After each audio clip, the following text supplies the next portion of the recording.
Buenos días. En todos los actos que se hacen en recuerdo de las víctimas, flota siempre una emoción especial, una emoción fácil de compartir. Y a mí me gustaría aprovechar este momento para meditar un poco sobre el significado de esta emoción, porque a veces se discute de manera muy torpe a mi modo de ver, pensando que evocar el pasado es encerrarse en la nostalgia, es renunciar al futuro, y pensando que el olvido es una manera de solucionar los problemas. Estamos aquí y estamos emocionados porque celebramos un homenaje a las víctimas. Este es un acto de solidaridad a las víctimas de un golpe de Estado y de solidaridad con los familiares de esas víctimas. Hay todavía muchas mujeres, muchos hombres que recuerdan la desaparición de su padre, de su abuelo, de su madre, de su abuela, de amigos, de familiares o de gente simplemente que admiraba. Todavía no se han declarado nulos, por ejemplo, los juicios que condenaron a muerte a gente como Miguel Hernández o las manipulaciones legales que condenaron a muerte a Federico García Lorca. ¿Olvidar es solucionar? Yo creo que las heridas se cierran solo cuando están limpias. Y hacer que la persona que perdió a un padre, a una madre, viva en soledad el dolor de un acto brutal no significa que se solucionen las heridas. Recordar el pasado no es un acto de venganza, es un acto de solidaridad. Porque aquí, y ya ha pasado mucho tiempo, no se está exigiendo que se juzgue a nadie. Se está ofreciendo el amparo a una gente que perdió a sus familiares porque sus familiares representaron la lucha de la libertad y de la dignidad social ante el fascismo. Primero el fascismo español, después el fascismo europeo. Y esto no nos encierra en el pasado. Esto nos invita a pensar en el futuro, porque el homenaje que le hacemos a esta gente me parece que pone en nuestros labios los valores fundamentales de la sociedad y de la civilización. La libertad, la solidaridad, la capacidad de ponerse en el lugar del otro y la posibilidad de defender con valentía todo aquello que nos dignifica como sociedad y que nos dignifica como seres humanos. De manera que el olvido es una mala receta. Y es una receta con la que hemos tenido que convivir mucho tiempo. Hay una narración de un novelista republicano que fue amigo mío, Francisco Ayala, que se titula El Tajo, que publicó en uno de sus libros de relatos en el exilio en 1949, en la que cuenta la entrada bárbara de las tropas franquistas, de las tropas golpistas en Toledo. Cuando yo tuve la oportunidad de comisariar el centenario de Francisco Ayala, entre los papeles que buscamos en el ministerio, encontramos antiguos documentos del Ministerio de Información y Turismo, por los que todavía en el año 66 se aconsejaba a la censura la prohibición de ese relato titulado El Tajo, o por lo menos de los fragmentos en los que recordaba a un ejército bárbaro que no respetó ni siquiera las salas de los hospitales. Todavía en el año 66 se estaba trabajando en favor del olvido. Y eso no es cerrar heridas, y hay que decírselo a cualquier presidente, sea del signo que sea. Vivir en comunidad significa recordar a nuestros mayores que nos deben servir de ejemplo.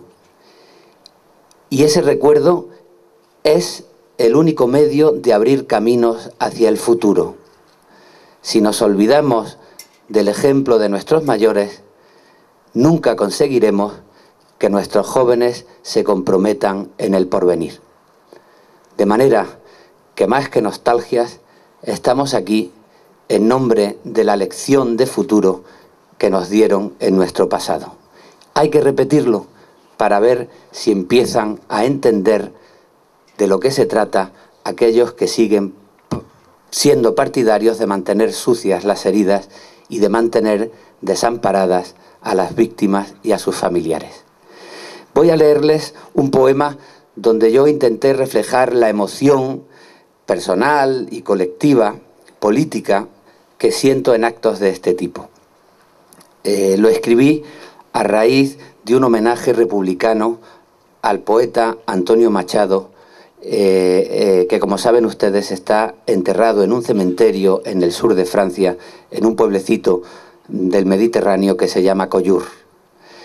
Para mí fue muy emocionante porque homenajear al pasado era reconocer mi tradición como poeta.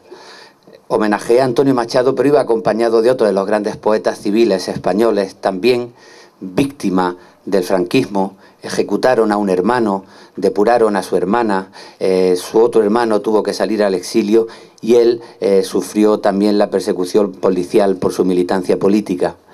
El poeta Ángel González.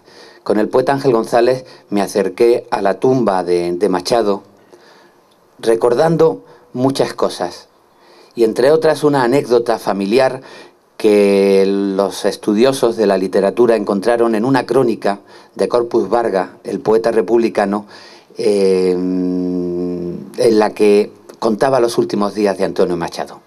Corpus Barga fue el encargado por el gobierno de la República de que acompañara a Machado al principio de su exilio para facilitarle la salida. Estaba muy enfermo y salía además con su madre, una mujer muy mayor. Cuando llegaron a Collioure en el tren, Machado pudo llegar hasta la casa que le habían buscado, la pensión de Madame Quintaná. Pudo llegar andando porque el pueblo estaba en obras, no era posible ir en coche, apoyándose en un bastón, pero la madre, doña Ana Ruiz, no podía andar.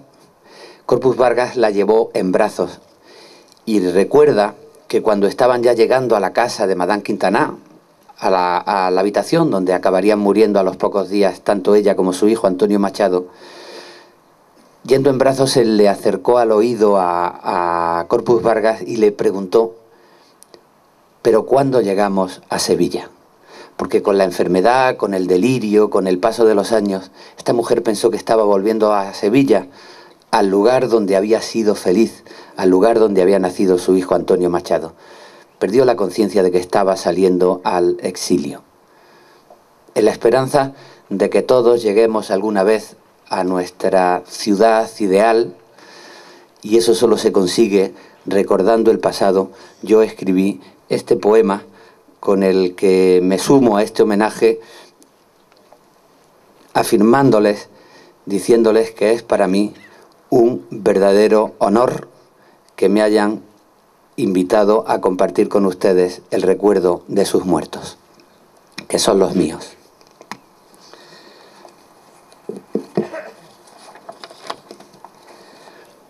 Un rincón en el mundo detrás de una frontera, o detrás de los años y los amaneceres con la esquina doblada, como las páginas de un libro, o detrás de las curvas de una guerra. Se conmueve el camino a la orilla del mar. Parece un látigo en el aire de febrero lluvioso. Cuando baja del coche, Ángel González duda, pone sus pies heridos en la historia y sube muy despacio entre muros franceses y casas repintadas con el azul de los veranos, hasta llegar a un cementerio. Lo que nos trae aquí no es el sol de la infancia. Los lugares sagrados nos permiten vivir una historia de todos en primera persona. Las flores de la tumba de Machado imitan el color de una bandera sagrada. por mandato de mi melancolía.